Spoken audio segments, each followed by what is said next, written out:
Okay, so first I just want to acknowledge and thank Kepra for inviting me and all of you for being here. I also always like to start out by acknowledging the original stewards of the land and acknowledging our ancestors, especially those struggles of enslaved laborers and those of us or those who still continue to labor without just compensation. So let's just bring our ancestors into the room for a moment.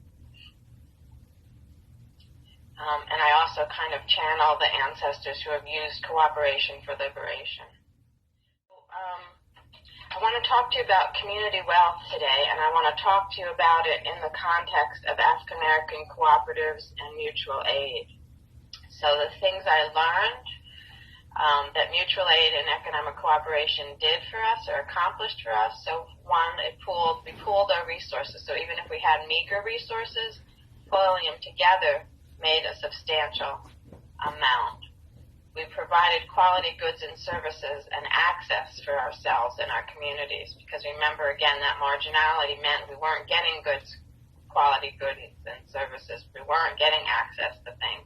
And we were able to do it in these culturally, geographically, racially sensitive ways and produce the kinds of goods that our community wanted, not the kind people wanted to sell us.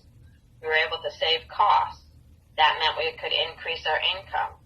Or if we were in a worker co-op, we increased our income by paying ourselves better. We democratized wealth, and this is what we'll talk about a lot more today. We were able to expand assets, right, to be controlled by the collective and to actually be able to create wealth for us when we hadn't been able to do that before. We combated racial discrimination, which I keep saying. We also increased our economic stability. It turns out economic cooperation is a stabilizing force, and I'll talk more about that in a minute too. We increased our self-sufficiency and independence as a group, so that often we used co-ops and collective ownership to give us independence from the exploiting economic system that also was keeping us back from participating politically. So often, say in the mid-60s, we were being retaliated against economically for registering to vote and participating in the civil rights movement, but we used co-ops to give us some independence so that we wouldn't get as much economic retaliation, and we could go register to vote for who we wanted to and participate in a demonstration. So I'll give you some examples of that also. And then in general, we were able to create or save decent jobs in our communities. We developed a notion of collective action, collective agency. We developed leadership, which turns out in the studies that I did to be just as important as some of the economic benefits, the capacity building and the leadership that we learned, or that we developed, sorry.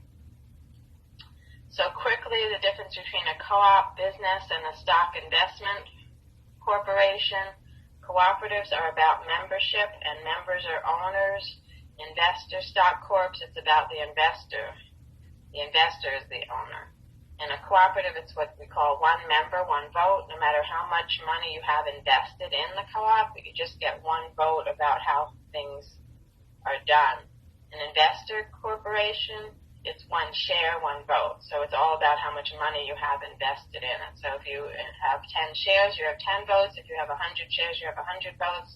So the person who could afford the 100 shares gets to outvote the person with the 10 shares, which doesn't happen in a co-op.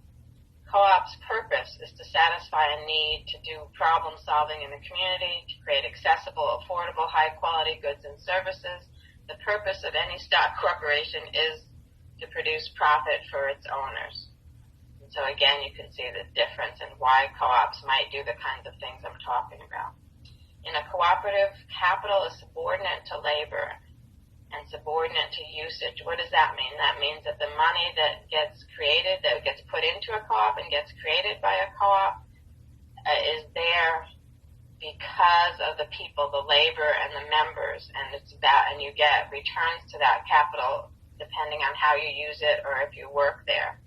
In an investor stock corporation, capital is supreme. It's not subordinate to anyone. It's capital gets rents, and rents labor, and everything is about the capital, and all the returns go to the capital. And then there's a democratic governance. That's what the one member, one vote helps to accomplish, that everybody gets a voice, everybody participates. It's actually one of the tenets, one of the major principles of a cooperative, that everybody has to be involved and has to have a chance to be a decision maker. In an investment stock, it's about the majority rule, and again, the money. Whoever has the most money has the majority, and that's how the decisions are made. And finally, we can talk about the solidarity, the notion of sort of back to purpose and who gets what. And in a cooperative, it's about solidarity between members, solidarity between the members and the community, giving returns to the community as well as returns to the member, and helping the community. Some of the cooperative principles are also about working with other cooperatives and helping community. And again, for an investment company, it's the return to the owner. It's the investment. The stock is supposed to rise in value, and it goes back to the owner. And there's no real purpose or mission about supporting community or supporting all the members. So how do cooperatives do all the things that I said they do? Well, one, they address what we call market failure, the failure of for-profit businesses to provide certain services. The easiest one to think about is rural electricity, right? The U.S. had this problem, and we solved it with cooperatives. The Tennessee Valley Initiative and the Rural Cooperative Development Program actually electrified most of the United States, because for-profit electrical companies wouldn't do rural electrification because there were too many people in between the lines, and they wouldn't have enough. They didn't think they would have enough customers to get the profits they wanted. But rural electric co-ops, all the people who need electricity pool together and create an electric company together and buy electricity together, and then they can get the electricity they want without a middleman who's trying to make a profit off of it. Food co-ops, similar idea. You want healthy, organic produce and food. It's hard to get it. Sometimes it's very expensive to get it. You join together a buying club or a co-op retail store so that you can get access to the healthy and organic foods, etc. Banking, we do that with credit unions, which are cooperative financial institutions. Often low-income people don't have access to credit or banking services, and the co-op does that. So you get the idea. And so we talk about co-ops overcoming historic barriers to development.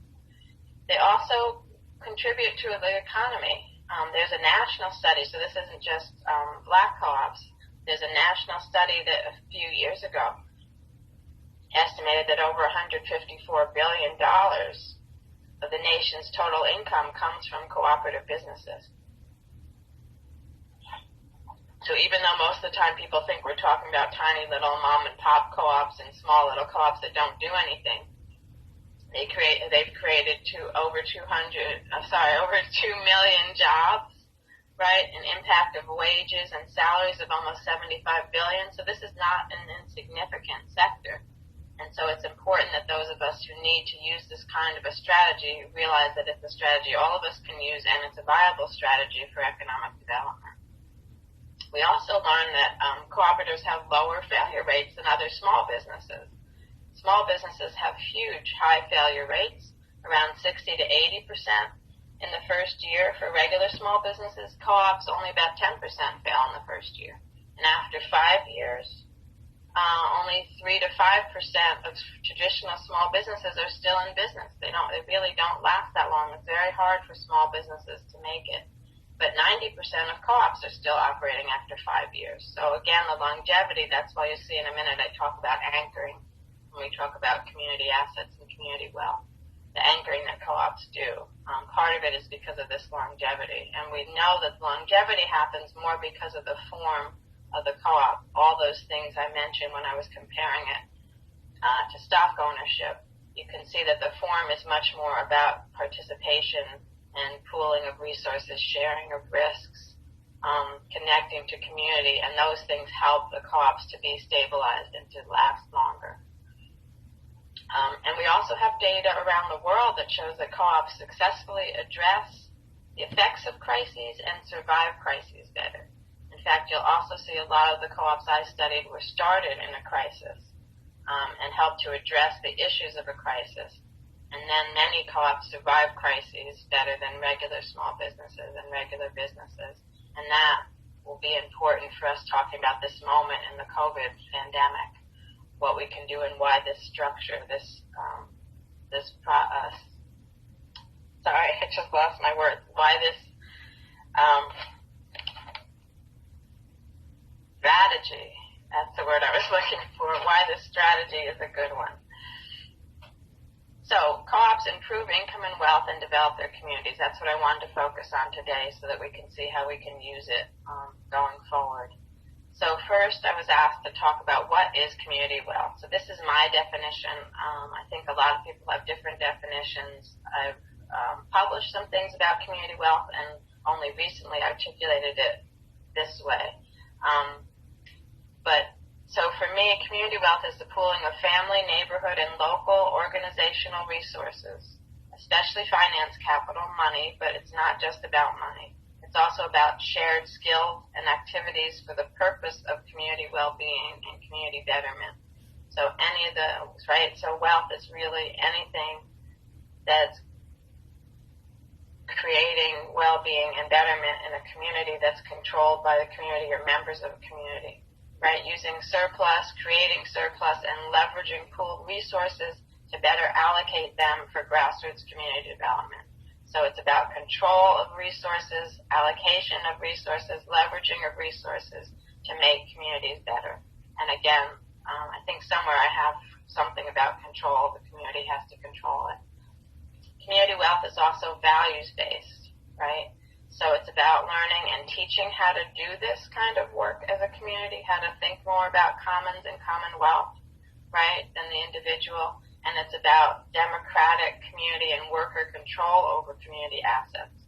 So cooperatives, community-owned businesses, credit unions, other community-based institutions can all become community assets, can all become community wealth if the values are right and if the control is right. So we can even control our schools, our libraries, social services, public security agencies, nonprofits, right? If you have this mindset of these values of democracy and grassroots ownership and community control. Oh, there's my community control. And then the final piece for me about community wealth is the community control and power over it, right? That we can take power, we can make economic and political power align with our values as human beings, that the grassroots determine our needs and how the resources and assets are used. That's a huge part of what makes it the community wealth, right? And not either somebody else's wealth where they're being benevolent and giving charity or that kind of thing. For African Americans, since we were first brought on this soil as enslaved chattel, right, we couldn't even own our own bodies. Wealth and capital become an important issue for us, right? We didn't own our own bodies, we couldn't own private property, but we figured out how to pool what we did have and make something of it to keep ourselves alive and then later to even help us to thrive, right? And so controlling wealth and capital has really been an issue and a mission for us in our struggles for liberation and prosperity. And in the face of asset stripping, right, so 400 plus years of asset stripping, and our resistance to asset stripping and the stripping of our humanity, right, are conditions that have led us in the Western Hemisphere to pool our resources, to practice serious mutual aid, to practice economic cooperation, to establish cooperatives and collectives. So that we've, in part, it's been reaction to the asset stripping, but it's also been a proactive policy about group liberation and group prosperity. So the pooled resources, right, have helped us to survive, right? Even if you have meager resources of your own, once you start pooling them with your neighbors, you get a pot of money that's more, you can do more with. In a minute, we'll talk specifically about the mutual aid societies that did that.